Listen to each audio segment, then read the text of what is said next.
Hey everyone, good morning. Welcome to day 4 of the Weiner Wellness Week. We're in the fall fiesta. I have Dr. Honigman here with me, and as you can see, he is at the clinic at the Weiner Wellness Center, and he's there seeing patients. He's seeing if anyone's coming into the store, so he's seeing a little bit more, and I'm here in the background helping run the schedule that we'll walk through today. But good morning, Dr. H. How's it going? Good morning, Candace. Very nice to be with you this morning. Yep, so you're on now, and then you're on again today at noon, which we've been talking about is one of our favorite things. We love to hear the roundtable discussions. So we have you, Dr. H, with Jamie and Tracy. And I don't know what your topic is. It's not on the schedule, but we just actually fairly recently decided what it was going to be, and it's a great topic. The topic is going to be on the top medications that can negatively impact the brain, such as statins and amphetamines and sleeping pills, and the safe supplements that can be used as alternatives, because some of the side effects of these medications can be very, very severe. Now, I'm going to be talking a little bit about how many prescriptions are actually being written, especially to older adults, and the dangers that are associated with that. From the American Retired Association, I don't even know the full acronym for it, commonly known as ARP, American Retired Persons something. Yeah. They said that on average, people age 45 and older take 4 prescription medications daily. That's age 45. That's not, 65 or 75. Yeah. And other researchers have estimated that about 60% of older patients take their prescriptions improperly. And that results in approximately 140,000 deaths per year. That's a lot. From Georgetown University Health Policy Institute, 3/4 of those age 50 to 64 use prescription drugs, compared to 91% of those age 80 and older. Now, this next statistic is the one that really, got me scared in some ways, but certainly surprised. The average number of prescriptions filled for those ages 50 to 64 were 13 prescriptions. Yeah. And those aged 50 and those aged 80 and older, take a guess. How many? More than 13. I wouldn't have got it. This is just getting scary. I don't know, 16? 22. Oh my goodness. 22. I knew one person personally, in maybe her 50s at the time, who was on 22 medications, going through something, and she came in to see Dr. Weiner, thankfully. And when I heard that, I almost, fell off the chair, because a woman in her 50s, and these statistics are an average, so there's plenty of people, like a lot of my family members, that aren't taking medications, people that I know, and then you think about all these people with making that average. There's people taking way more than that to even it out for people not taking any. So those are really alarming numbers, and it's scary. And this is going to be a really great topic that you mentioned at noon, and I'm glad you shared that, because these are some of the issues, a lot of upcoming issues. We talk about diabetes type 3, or all this inflammation leading to Alzheimer's and dementia, and all this brain inflammation, and people are starting to seek out more help for that, and a lot of time in turns it's medication. So what we're looking for is alternatives. So you guys are going to have a lot of great options, and people really need to listen to this information, because it's what's current events right now. And we're going to be offering safer alternatives, which we're not just going to say, wow, there's just all of this horrible conditions and diseases going around, and people are taking so many medications, and the side effects, can be absolutely devastating for some people. So when I heard that that 22 people on average, right, age 80 and older, 22 supplements. What am I talking about? Let me get this straight. This is in the morning. Can't It's even wrap going to your be head much around better for the roundtable discussion. But on average, people 80 and over are taking 22 medications. I thought, I'm 68. So does that mean 12 years from now? That's not that long. it. To think about it. In 12 years, the average person my age will be taking 22 prescription medications. So there's got to be a better way. Maybe, a few may be necessary. I'm not going to judge that. Sometimes, drugs can be life-saving. So, Absolutely. yeah. So, and they can improve your quality of life. So I'm not Absolutely. against drugs. I'm against the abuse and overuse of drugs. So what I'm going to be presenting is basically the overall dangers associated with that many drugs being pushed, in our present day environment, in our present day climate. And I'll give an example of an alternative. Now, I know that Tracy and Jamie are going to be on with me, and they're going to be talking about other prescription medications that cause damage, especially to the brain, and of course, healthy alternatives to that. And what's more, I want to point out, sometimes the drugs are going to be necessary, but many times they are being abused and overprescribed. And that's where the danger lies. Now, my mother is, thank God, she's like in her early 90s. But she's on so many medications that the one medication is causing a problem from another medication. And now they're giving her, another medication to take care of the problem that's caused from the first medication that she's on. And unfortunately, I'm living here and she's living in Florida with my brother and the rest of the family. And they don't see it exactly the same way I do. They are hooked into the medical model. And so it's unfortunate. I'm trying to do something from afar, and I believe I'm having an impact. So tune in. I believe it's at, what time is it at? 12? It's at noon. I'm going to go ahead and share the schedule here so we can all see what we have going on today. Today's going to be a great day. It is all Nutritional Frontiers and Weiner Wellness Center staff. So we got us on right now. Afterwards, we have Joe Messino coming on, and this is very typical Joe. He's going to be great. He's texting me with breaking news he has, something he just found. So we're switching it up a little bit last minute, but that's okay. That's how we get the best information. Talking about, the pandemic going on and all of that. So that's going to be a good topic. We know Joe's going to get fired up. Afterwards, we have Dr. Orbach speaking, and this is a really, really good one, really timely. It's working at home tips for better workstation optimization and body efficiency. So this is something I'm sure you've seen a lot, people coming in, working from home. They may be sitting on their couch with their laptop or standing at the kitchen counter. Who knows where people are actually working when they're working from home. They're not at their normal desk. I don't have my standing desk at home. So when I'm here, most of the time I am sitting, but at the office, I have a standing desk. So that helps me switch it up a little bit. But we're seeing that people don't have that as much anymore. So he's got some good tips for us coming. And then we have Jeff speaking at 11 a.m. How to identify the causes of your pain and what to do about it. So this could be, internal pain, systemic pain, or localized pain. So we'll see what Jeff's going to bring for us.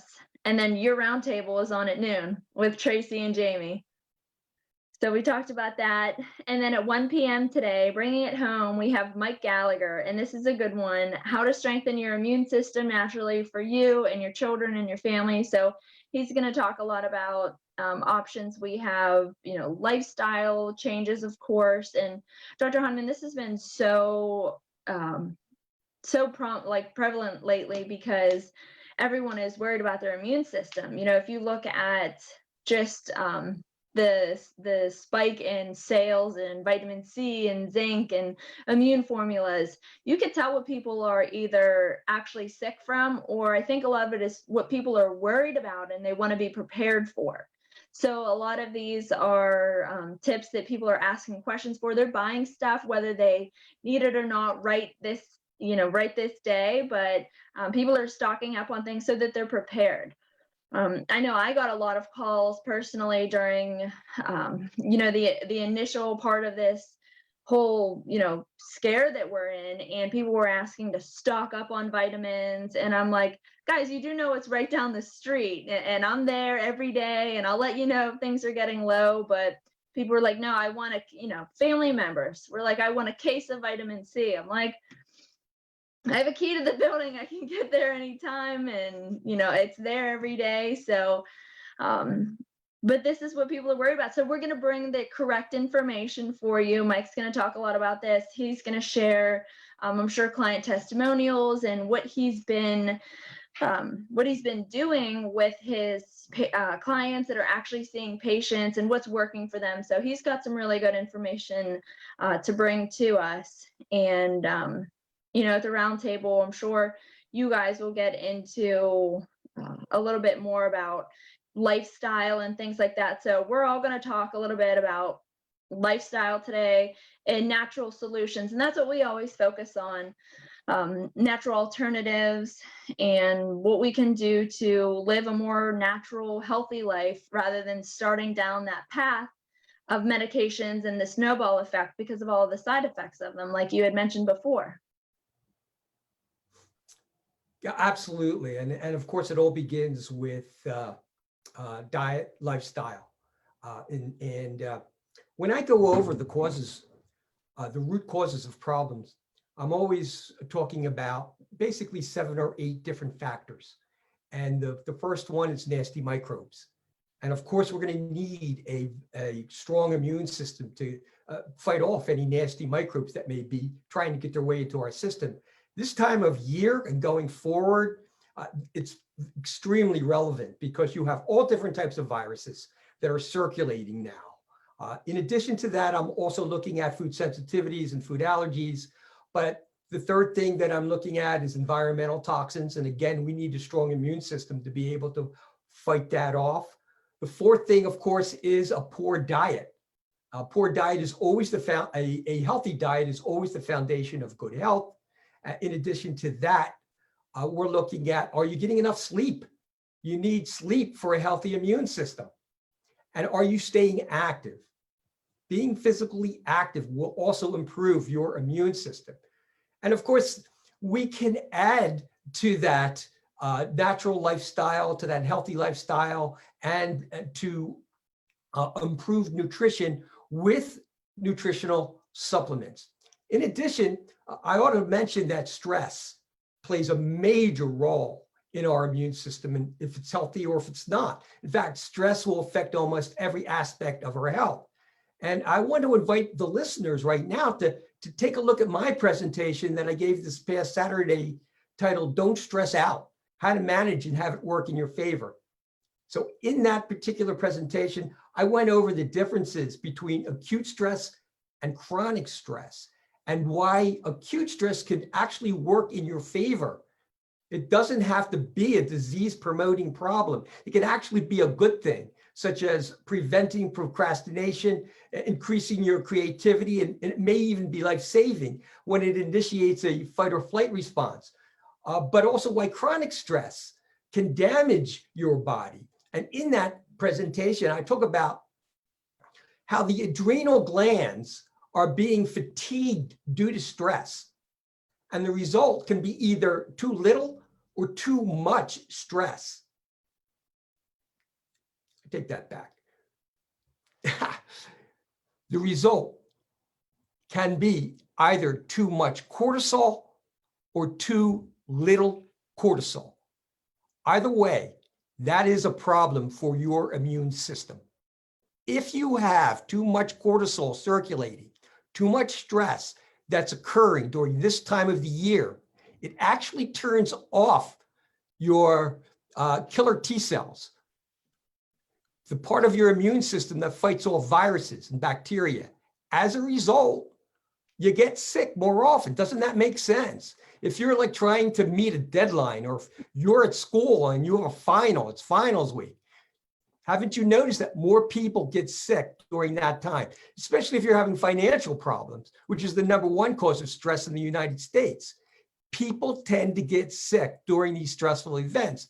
And that's usually because of that increase in cortisol that's turning off the part of the immune system that is fighting these nasty microbes. Now, if stress goes on for too long, what will happen is that the cortisol levels will drop, or your cells will become resistant to the cortisol. Now you don't have that natural anti-inflammatory effect of cortisol coursing through your body. As a result, you can have an increase in inflammation. And in fact, this can result in autoimmune disorders such as lupus and rheumatoid arthritis. So in my personal experience and practice, almost everyone who has come to see me due to an autoimmune problem has either had a long bout with chronic stress or is experiencing it now. So of course, when we're talking about the immune system, stress also has to be taken into considerations, and we have a plan to take care of that. Part of that plan is supplements. I take some myself, for sure. I take, for example, L-theanine or Calm Day. In addition to that, occasionally I'll even take sleep time. If I took that, I had that cup of tea too late, and I want to be sure that I'm getting a sufficient amount of rest. So anyway, my topic, which is don't stress out, how to manage and have it work in your favor, is now available to watch at the Wine and Wellness Facebook page. I think it turned out pretty good. This was one of the comments a viewer said. She stated, this is an excellent presentation. I'll be looking at this several times, and I'll be recommending it to others that I know. Thank you. In addition, in part of that, and you might be interested in this, I think you're probably in the beginner stage, kind of like how I am. And that is the use of essential oils and aromatherapy for natural health. And in this particular topic for stress, I gave a list of different essential oils that can help improve mood, increase relaxation, even increase concentration. But coming up this Friday, I'll be giving an actual presentation titled Essential Oils and Aromatherapies, the Basics. Now, I want to make it clear, I'm a beginner. By no means am I an expert. So, in fact, I consider myself to be a well-educated novice with a strong background in the natural healing arts. And so this presentation is basically sharing my journey and what I've learned so far with other beginners. It's not going to probably provide all that much additional information for experts, but I encourage experts to actually tune in. And that's because, first of all, I could use their tips. Second of all, part of that discussion is going to be on essential oils as antimicrobials. Now, I do have a strong background in that antimicrobials. So this was sort of reinforcing what I already know. And I'm hoping this is, going to satisfy both beginners and people who've been doing this for some time. I think you have a great viewpoint for anyone listening because you have such a vast background in public health and chiropractic, and then implementing this, whether you're an expert on it or not, how you can still implement that. And most people out there interested in essential oils, if they're not distributing them themselves, they're interested. Like myself, I like them. I think they smell great, so I will diffuse them, but I don't really know how to use them well if I have a bellyache or if I have a rash or something like that. So I like them for the aromatic effect, like just the smell, They're calming. They smell really great. They do calm you down. I have some blends that I like to use, but I don't really know what I'm doing with them. I know they're safe. I know how to use them safely, but there are some things that I'm sure you're aware of, like hot oils. You know, you might not want to put straight oregano on your skin.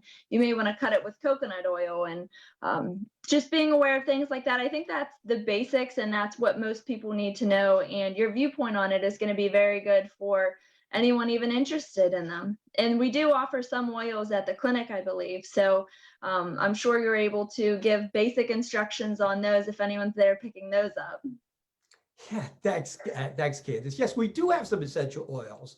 And so for those who are coming in, they'll have a little bit of knowledge on how to use them properly and what they're basically used for. And also, if they come in and they're just totally confused, they can ask me, because I at least know about the oils that we're selling. So I made sure of that. But also, I do have a pretty strong knowledge of the antimicrobials, because a lot of these stuff that you're probably aware of, Candace, things like thyme.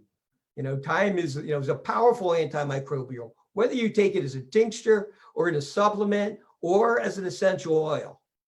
Now, things like cinnamon, which you can't really apply, you can't take it in your mouth. That's not really a good idea, but it makes it's an excellent oil to use in aromatherapy. But we could also use it just in the food that we eat in addition. So many of these things, have multiple uses. And as I point out in the upcoming lecture, is that I should say presentation. I love tinctures.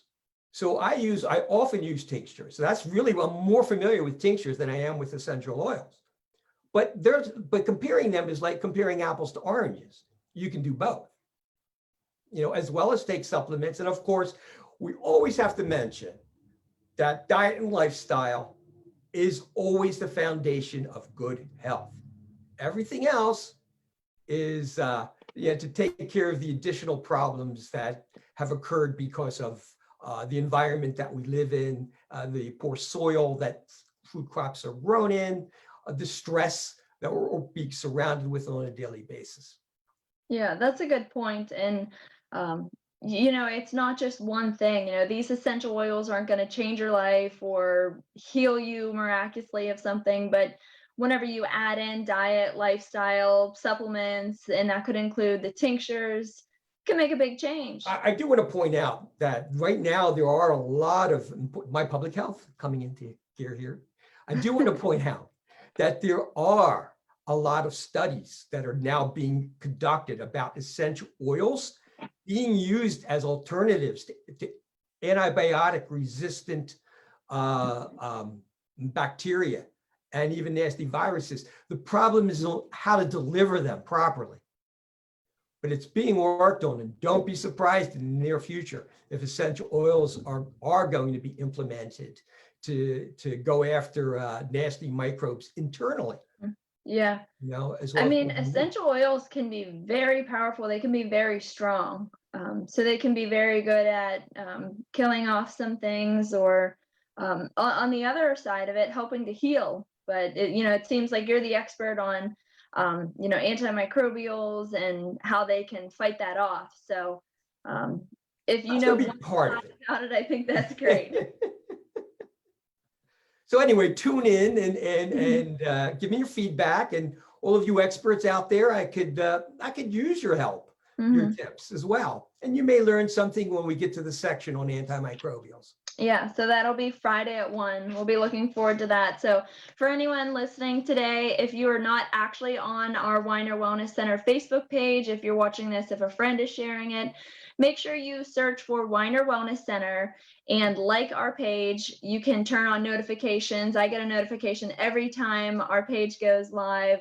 And if you don't tune in live, then you can always scroll through the page later and see them all recorded, because they're all saved right here, so you won't miss anything. And you can go back and read the comments. And I'm glad that you shared the comments that someone made on your presentation on Saturday on managing stress, because that's very common topic, a very thing that a lot of people struggle with. So it's important that she shares that. You can always click the share button, post it to your own wall, and share our information on your wall. That's why we do all of this. We want everyone to see this, and we're getting lots of views being able to do this virtually, rather than people who might not be able to make it into the clinic and just flat out miss the presentation. They can go back and see this at a different time at their own leisure, whenever, wherever they want. So that's the great part about all this. So even though during these times we're doing something out of our ordinary,